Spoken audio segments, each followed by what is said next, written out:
Bruno Prado, José Manuel de Barros, termina 2-2. E aqui no chat da Jovem Pan no YouTube, muitos torcedores são paulinos estão criticando esse resultado e essa atuação do São Paulo. Vale lembrar, o São Paulo saiu atrás do placar 2-0, reagiu e conseguiu o empate. E aí no segundo tempo foi um jogo tecnicamente muito abaixo da primeira etapa e até mesmo abaixo do que poderia ser. Mas 2-2, o São Paulo, sexto colocado com 59 pontos em 35 jogos, 17 vitórias, 8 empates e 10 derrotas, somando ali 56% de aproveitamento. São Paulo já garantido ao menos na pré-Libertadores, e aí dependendo, se o Botafogo for campeão da Libertadores na sexta posição, o São Paulo pode ir para a fase de grupos. Se der Atlético Mineiro, o São Paulo teria que passar o Internacional. Bruno Prado, esse barulho de críticas são justas, Bruno Prado? Então, depende da maneira como você vê. Empatar em casa sempre é ruim, né? O São Paulo teve um início de jogo em que tomou 2 gols muito rápido e claro que isso acabou influenciando diretamente no resultado. Não é fácil você tirar 2 gols de diferença. Mas o São Paulo vai bem no primeiro tempo, depois dos 2 gols. Reage, empata, pressiona, cria oportunidades para virar. O segundo tempo realmente foi abaixo. O time talvez já mais desgastado, teve que correr atrás do resultado desde o início, tomou um gol no primeiro lance e começou a mexer, né? E eu falei até no finalzinho, as 5 mudanças, normalmente elas mais bagunçam do que ajeitam o time. Os jogadores acabam entrando jogadores que são inferiores. Poucos times têm 5 reservas de alto nível.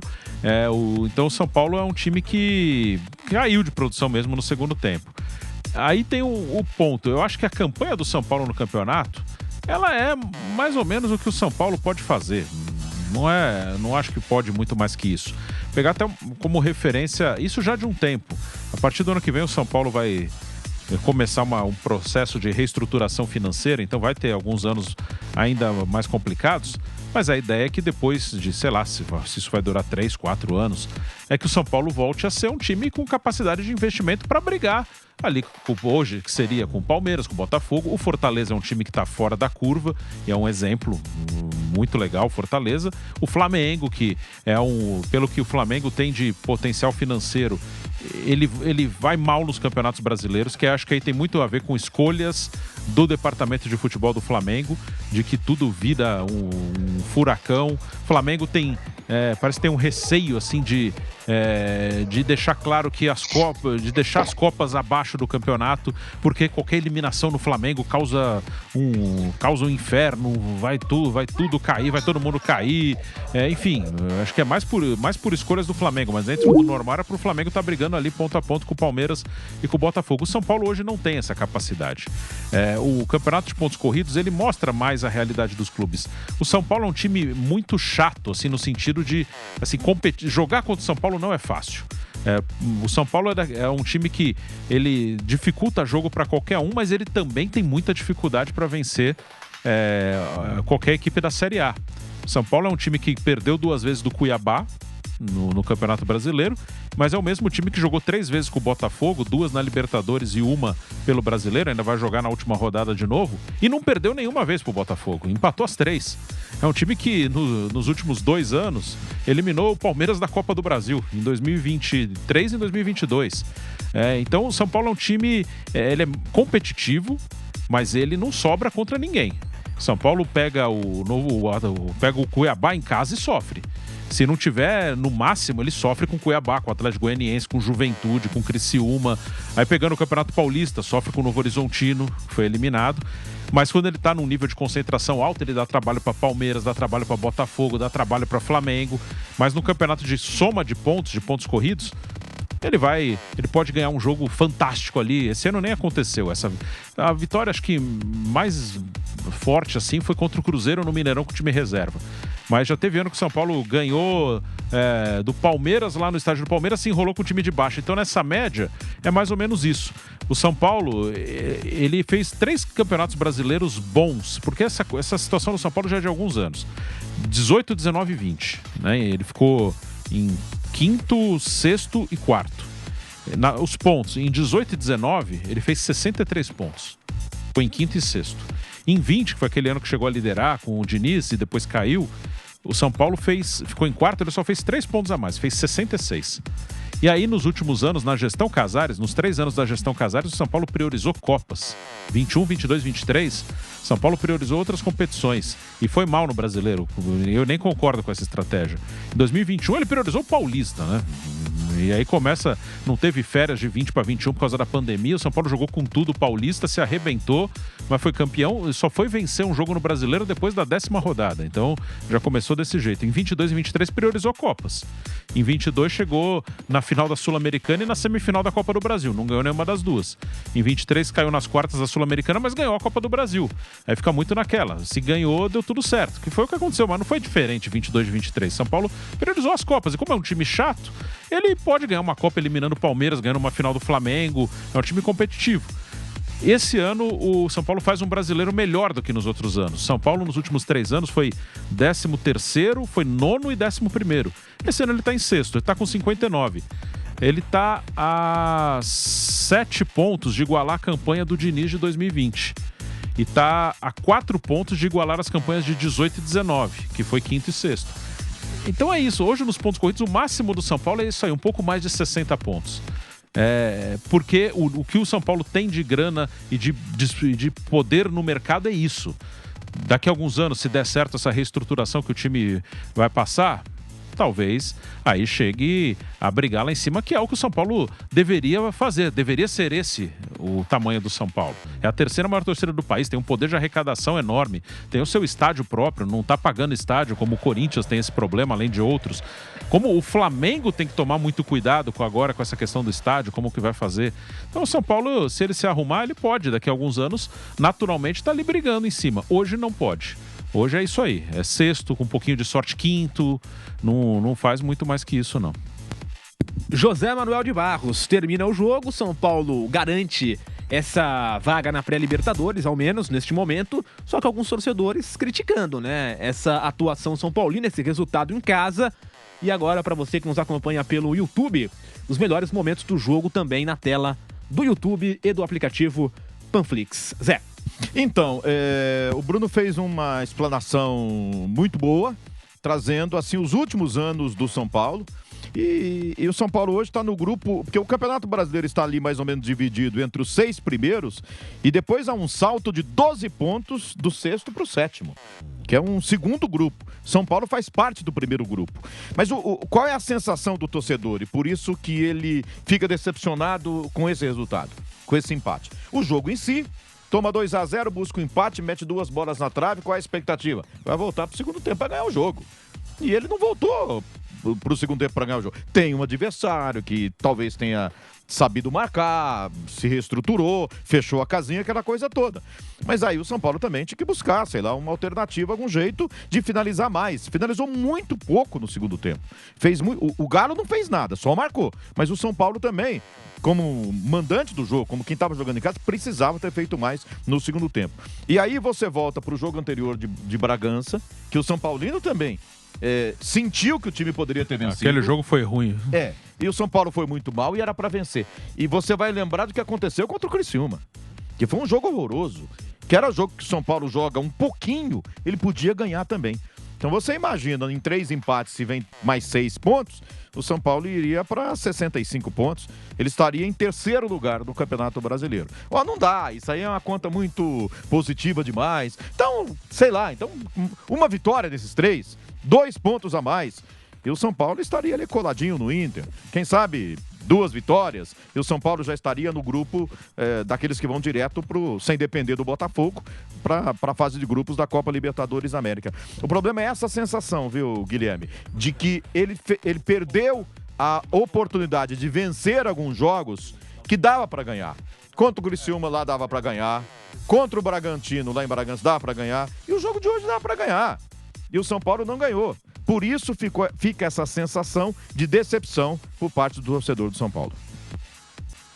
Exatamente. E havia, né, uma discussão até recente, não sei agora como é que tá isso, o Bruno que acompanha melhor esse São Paulo pode até falar, mas existia uma discussão sobre o futuro técnico do São Paulo, né? Se o Zubeldia continuaria ou não. Vale lembrar que ele tem contrato até o final do ano que vem. Caso o São Paulo queira mudar, teria que pagar uma multa rescisória ou entrar num acordo com o Zubeldia. Bruno Prado, me parece ser mais assim um pedido assim fora da curva, né? Porque o Zubeldia não teve um trabalho, como você citou agora há pouco, né? Não teve um trabalho tão ruim a ponto de não ficar para 2025. Não teve assim um jogo tão fora da curva, né? Por exemplo, nós citamos no pré-jogo, né? Empatou com o Botafogo na Libertadores, levou para os pênaltis, né? Conseguiu ali levar, perdeu nos pênaltis. Acontece. E na Copa do Brasil, nos últimos, não era o Zubeldia, mas nos últimos anos e até nesse ano, conseguiu eliminar o Palmeiras, que não é um time fácil de ser batido. Então, assim, acho que no conjunto da obra não deveria passar na cabeça de nenhum dirigente são paulino a saída do Zubeldia. Mas até o Lian tinha comentado, né? Nos bastidores havia essa pressão. Sim, existe na torcida e no clube uma divisão. Na torcida, acho que essa divisão é mais clara de um jeito assim, a arquibancada gosta dele, a rede social não gosta. É meio assim. Que é meio comum nos clubes. Normalmente a rede social não gosta de ninguém, né? E na arquibancada demora um pouco mais para perderem a paciência. No clube, sim, tem gente que acha que o trabalho poderia ser melhor, tem gente que acha que tá legal. Aí quando a coisa começa a se dividir, como em qualquer assunto aqui, e na era de redes sociais isso aumenta, né? Quando tem um assunto que divide opiniões, aí você começa a ter opiniões radicais dos dois lados, né? Então você vê alguns comentários que parecem, nossa, que o trabalho do cara é horroroso. E tem outros comentários que parece que o cara é um gênio. Não é nem uma coisa nem outra. Assim, ele é um bom técnico. Eu não vejo nenhum motivo para trocar o treinador. Porque, olha, acho que a única possibilidade que poderia ser assim para você trocar, pelo menos na minha opinião, de forma racional. Você já tem um nome e um nome muito melhor que o dele. Tô tirando o Zubeldia para colocar esse cara ser claramente melhor que o Zubeldia. Senão você vai estar fazendo uma aposta e não faz sentido. Não é um trabalho que você fala, não tem condição de permanecer. Acho que é um trabalho que pode melhorar, tem coisas boas, é um time difícil de ser batido. Também sofre muito, às vezes, para criar. Na parte ofensiva, o time pode melhorar, mas defensivamente, hoje até não foi legal, tomou 2 gols, mas é um time que perde pouco, é um time competitivo. Eu acho que é um trabalho que merece ter um início de temporada. O Zubeldia chega no meio da temporada. Acho que pelo que ele fez até agora, não é brilhante, mas acho que na média é bom e merece começar um novo ano. Como eu falei, acho que a única hipótese seria essa, racionalmente, assim. Eu vou tirar esse cara e vou botar esse aqui porque esse aqui é muito melhor que esse aqui. Mas não é o caso. Então não faz sentido você trocar por trocar, né? Não é um trabalho que tenha grandes justificativas para você interromper, ainda mais para trazer um cara que seria dúvida. Será que esse cara vai dar certo ou não vai? Então é melhor ficar com o cara que tá aí, que já conhece o elenco, que já conhece o clube, que parece estar bem feliz no clube, ele parece que se sente em casa. Não acredito que terá mudanças. Eu acho que a mudança corria mais risco se o time não se classificasse para a Libertadores. Pelo menos na pré-Libertadores já está. O São Paulo já está classificado. Então não acredito que acontecerá uma mudança de técnico, não. E uma mudança de técnico agora, também, por exemplo, o novo técnico chegaria com pouco tempo para se ambientar. Ainda mais com o calendário que foi anunciado, né? Exatamente. E o São Paulo tem uma viagem marcada para os Estados Unidos. Aí não sei como eles vão fazer, que vai ter... Não, provavelmente aí não dá para saber. Depende da final da Libertadores. Mas pode ter uma pré-Libertadores. E aí? Como é que faz? Vai viajar, vai fazer pré-temporada lá, vai jogar o Paulista com a garotada, mas você precisa jogar alguns jogos que você vai ter um mata-mata logo de cara, acho que já em fevereiro seria o primeiro confronto, né? São 2 confrontos que você tem que passar. Acho que o primeiro confronto pelo calendário já é em fevereiro. Mas isso depende, né? Se o Botafogo ganhar a Libertadores sábado que vem, para o São Paulo é maravilhoso. O São Paulo vai para a fase de grupo, só vai pensar em Libertadores lá para abril. E aí dá tempo, faz pré-temporada, joga o Paulista, Libertadores só fica para abril. Mas se der Atlético Mineiro, eu não acredito que o São Paulo vá passar o Internacional. Se der Atlético, o São Paulo teria que passar o Inter para ir para os grupos. Não acredito, acho que o São Paulo vai acabar em sexto mesmo, onde está. E aí ter uma pré-Libertadores logo de Inter cara pode é mais abrir difícil. 6 pontos amanhã. Sim, e joga em casa com o Bragantino e o normal é que o Inter vença. Né? O normal é que o Inter vença. Então, São Paulo acho que vai ficar em sexto. Aí vai depender do Botafogo ganhar a Libertadores para ir para os grupos. Se for para pré-Libertadores, no caso do título do Atlético, aí o planejamento vai ter que ter muito... Aí acho que tem menos justificativa ainda para você trocar o técnico. Ter uma pré-Libertadores em fevereiro. Vai chegar um cara que vai tentar implementar um trabalho, é melhor ter o cara que já está aí e que não é um trabalho ruim, é um trabalho de médio para bom. Acho que não tem motivo para trocar, não. E aí, Zé, vai por essa linha também? como eu falei, né? Concordo muito com isso. Acho que não tem motivos para trocar treinador agora, apesar de algumas críticas. Eu acho que essa decisão já está tomada há algum tempo, né? De repente, essa reta final, um jogo como hoje, por exemplo, o torcedor fala, é o treinador, é não sei o quê, né? Nos próximos jogos, aí, se o São Paulo não for bem, mas essa é uma decisão que já está tomada, né? A permanência do Zubeldia já está confirmada por parte da diretoria e eu acho que é a melhor decisão mesmo. O Bruno falou antes, se você tivesse à disposição um cara diferenciado, que vai chegar com uma certa garantia de que vem alguém aí que pode fazer um trabalho bem diferente, muito acima, aí é uma coisa. Mas se for para tira o Zubeldia para fazer outra aposta ou trazer alguém do mesmo nível, e o que seria do mesmo nível? Os últimos treinadores todos, né? Que comandaram o São Paulo aí, mais ou menos nessa linha, né? Então fica o cara que já está desenvolvendo um trabalho e que talvez mereça a oportunidade de começar o ano que vem, né? Eu sei que não tem jeito de pré-temporada, mas se for inteligente o suficiente, né? De usar os primeiros meses aí, o Campeonato Paulista, né? Para fazer essa preparação para as principais competições do ano, dá uma chance para ele, né? Iniciar um ano aí, num ano de calendário caótico, para ele tentar fazer alguma coisa. É um cara que está no mercado, que a parte da torcida gosta. Pra mim, entra nisso é um cara do mesmo nível, é o Crespo, por exemplo. O Crespo saiu lá do Al Ain, dos Emirados Árabes, está no mercado, falaram dele no Grêmio também. Ele começou a ser especulado aqui no Brasil porque ele tá livre. Aí uma parte da torcida do São Paulo gosta dele porque ele foi campeão paulista. Cara, pra mim, se trocar o Zubeldia pelo Crespo, eu acho que são treinadores da mesma prateleira ali. Então, não vale, o Zubeldia tá aí, o Crespo trabalhou no clube há 3 anos. Então, acho que aí não vale a pena, né? Você tá trocando um por outro que... Pra mim não é claro, você pode até, por questão de gosto, acho o Crespo um pouquinho melhor, ou gosto mais do jeito do Zubeldia, mas são da mesma prateleira ali, então não vejo essa necessidade.